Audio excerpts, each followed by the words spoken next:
ഭാരതത്തിന്റെ ഏറ്റവും വലിയ സമ്പത്ത്.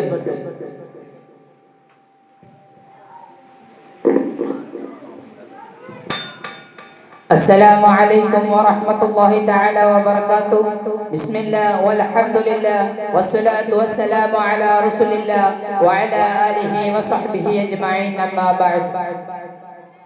പ്രിയപ്പെട്ട ഉസ്താദുമാരെ, സ്നേഹനിധികളായ മുതഅല്ലിം സുഹൃത്തുക്കളെ, വിദ്യാർത്ഥികളെ, ഇബ്തിഹാജിന്റെ നയന മനോഹരമായ ഈ വേദിയിൽ ജനാധിപത്യം ഭാരതത്തിന്റെ ഏറ്റവും വലിയ സമ്പത്ത് എന്ന വിഷയത്തെ കുറിച്ച് അല്പം പറഞ്ഞ് എന്റെ വാക്കുകൾക്ക് വിരാമം കുറിക്കാം. നാഥൻ തൗഫീഖ് നൽകുമാറാവട്ടെ. ആമീൻ. പ്രിയമുള്ളവരെ, ജനങ്ങൾ തന്നെ ഭരിക്കുന്ന രാഷ്ട്രീയ സംവിധാനമാണ് ജനാധിപത്യം. BC 5-ാം നൂറ്റാണ്ടിൽ ഗ്രീക്കിൽ നിന്നാണ് ജനാധിപത്യ സിദ്ധാന്തം ഉടലെടുക്കുന്നത് എന്നും ഗ്രീക്ക് ചിന്തകനും ചരിത്രകാരനുമായിരുന്ന ഹെരോഡോട്ടസ് ആണ് ഡെമോക്രസി എന്ന പദം ആദ്യമായി ഉപയോഗിച്ചെന്നുമാണ് ചരിത്രം പറയുന്നത്. നിലവിൽ ലോകത്തെ ഏറ്റവും വലിയ ജനാധിപത്യ രാജ്യമെന്നാണ് ഇന്ത്യ വിശേഷിപ്പിക്കപ്പെടുന്നത്. സ്വതന്ത്രമായി 1947 ആഗസ്റ്റ് 14 അർദ്ധരാത്രിയിൽ ഇന്ത്യ സ്വതന്ത്രമായി.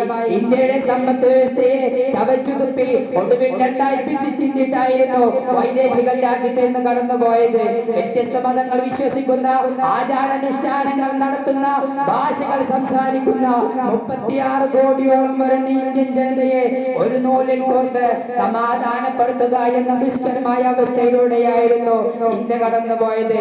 ഒടുവിൽ ചർച്ചകളുടെയും സംവാദങ്ങളുടെയും പരിണിത ഫലമായാണ് 1949 നവംബർ 26 രാജ്യത്തിനായി തയ്യാറാക്കിയ ബൃഹത്തായ ഭരണഘടനയും 1950 ജനുവരി 26 ഇന്ത്യ സ്വതന്ത്ര റിപ്പബ്ലിക്കുമായി നിലവിൽ വരുന്നതും.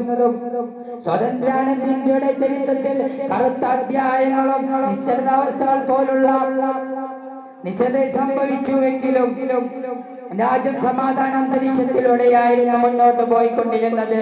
എന്നാൽ സമീപകാലത്ത് ഇന്ത്യൻ ജനാധിപത്യം നിരന്തരമായി പരാജയപ്പെടുന്ന കാഴ്ചകൾ സജീവമാണ്.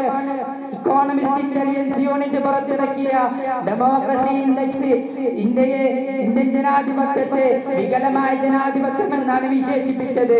വിക്ടം ഡെമോക്രസി 2025 പതിപ്പിലും ഇന്ത്യൻ ജനാധിപത്യം തിരഞ്ഞെടുപ്പ് സ്വേച്ഛാധിപത്യം നിലനിൽക്കുന്ന രാജ്യങ്ങൾ ഉൾപ്പെടുത്തിയിരിക്കുന്നത്.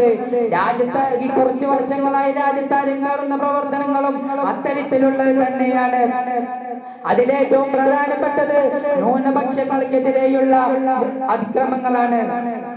തങ്ങൾക്കെതിരെ ശബ്ദമുയർത്തുന്നവരെ അല്ലെങ്കിൽ ന്യൂനപക്ഷങ്ങളെ ബുൾഡോസർ ജസ്റ്റിസ് എന്ന പേരുമായി എത്ര വീടുകളും കച്ചവട സ്ഥാപനങ്ങളുമാണ് പരമോന്നത കോടതി ഭരണഘടനാ വിരുദ്ധമെന്ന് പ്രഖ്യാപിച്ചിട്ട് പോലും സംഘപരിവാർ പൊളിച്ചു മാറ്റിയത്. ഇതിൽ 44% മുസ്ലിമീങ്ങളാണെന്നും നാം ഓർക്കണം. ഭരണകൂടത്തിന്റെ ജനാധിപത്യത്തിന്റെ 4-ാം തൂണെന്നറിയപ്പെടുന്ന മാധ്യമങ്ങൾക്ക് പോലും രാജ്യത്ത് സ്വതന്ത്രമില്ലാതാവുകയാണ്.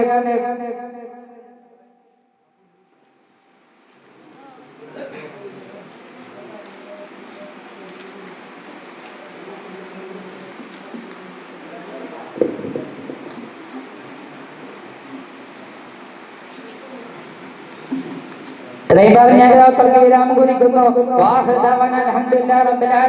അസ്സലാമു അലൈക്കും വറഹ്മത്തുള്ളാഹി തആല വബറകാതുഹു.